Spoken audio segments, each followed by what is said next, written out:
it's Lisa from budgetequestrian.com, and today I wanted to share with you what the aftermath of our little snowstorm and cold snap was, so I thought I would take you outside with me.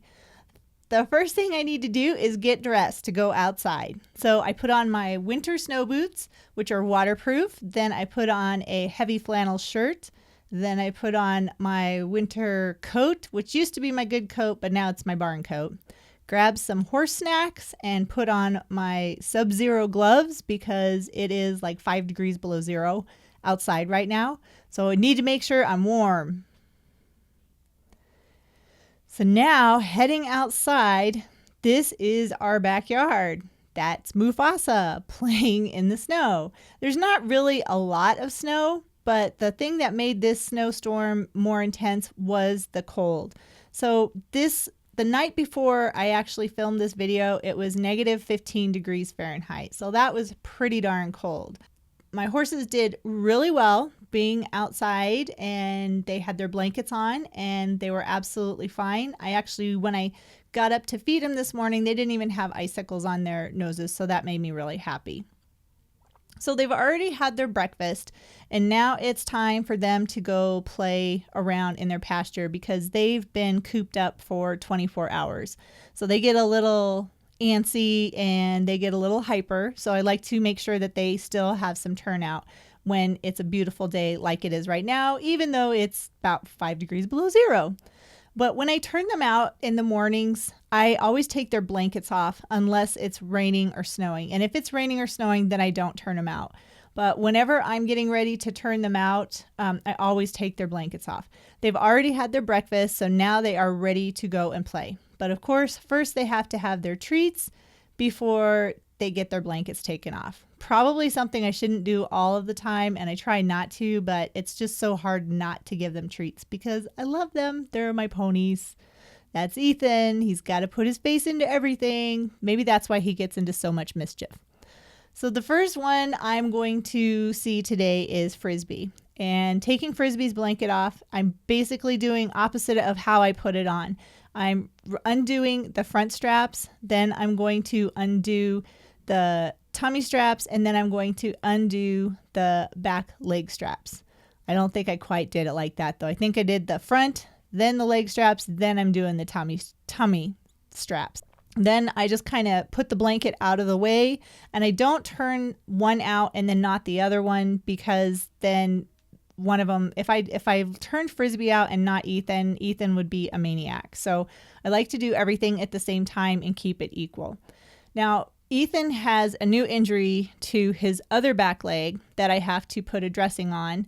So I figured it would be easier for me to halter him up and take him out of his stall, take his blanket down, and then also rewrap his new injury that he has on his other back leg.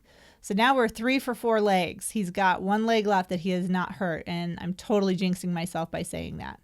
So again, he's tied up to the hitching post, and I'm going to undo the front straps first. Then let's see if I can guess what I'm going to do. I think I'm going to do the tummy straps. Yes, tummy straps are next. And then I'm undoing the leg straps before I remove it. And sometimes I kind of look over him and make sure that I have undone everything before I try to take it off, because I can just see him panicking and running around. So once I have his blanket off, now it's time for me to take off the old dressing and put a new dressing on. I've been changing this dressing every single day because I just want to make sure that it's not infected and that it's a clean wound. Having a clean wound is very, very important, especially where this wound is. It is on the back of his leg, right above the coronet band where his leg meets his hoof. So he's pretty lucky he didn't have any hoof involvement. I guess we'll see in the next couple of months as it grows out. Hopefully it'll be okay. He's not lame. He just does not like me taking these dressings off of him, and he does not like me messing with his leg at all. But when they get injured, you have to do what you have to do. So I can call a vet out, sure, but that's going to be a $50 house call on top of whatever it's going to cost for them to come out and change a dressing. So I figure I'm just going to do it myself. And as you can see, he's not really happy about that leg being messed with. But again, I promise he's not lame, as you'll see later in this video. So once I have the dressing off, I'm going to put some topical spray on it. This is a scarlet oil spray. It's an antiseptic and it helps to prevent proud flesh. So when your horse has a deep cut that possibly could have been sutured, but I didn't get him sutured, it's really important. You want the wound to heal. It has to shrink in order to heal. That's how wounds heal. So by putting an antiseptic on it, making sure that the wound is clean and it's not going to get infected, that is my first and foremost. That's the most important thing as far as I'm concerned. So once I have the topical antiseptic sprayed on it, now I'm going to put some gauze on the wound itself, the cut itself. Then I'm going to wrap it with cast padding.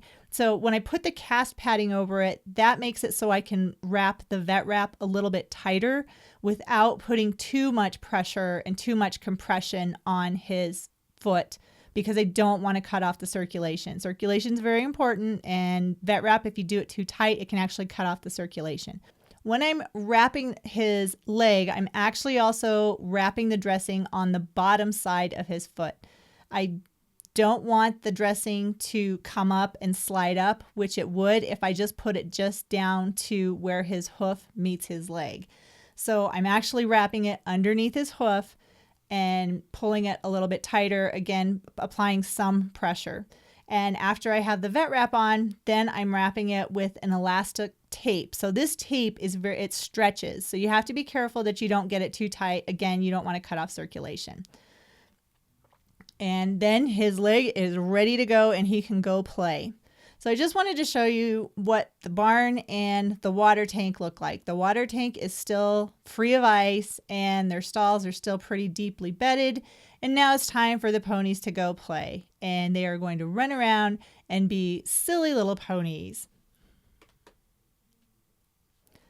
Thank you so much for watching my video. Please be sure to subscribe to my channel for lots of different DIY horse projects, as well as lots of horse-related videos like this one.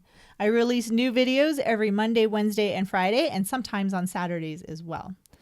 Thanks so much for watching, and I will see you soon.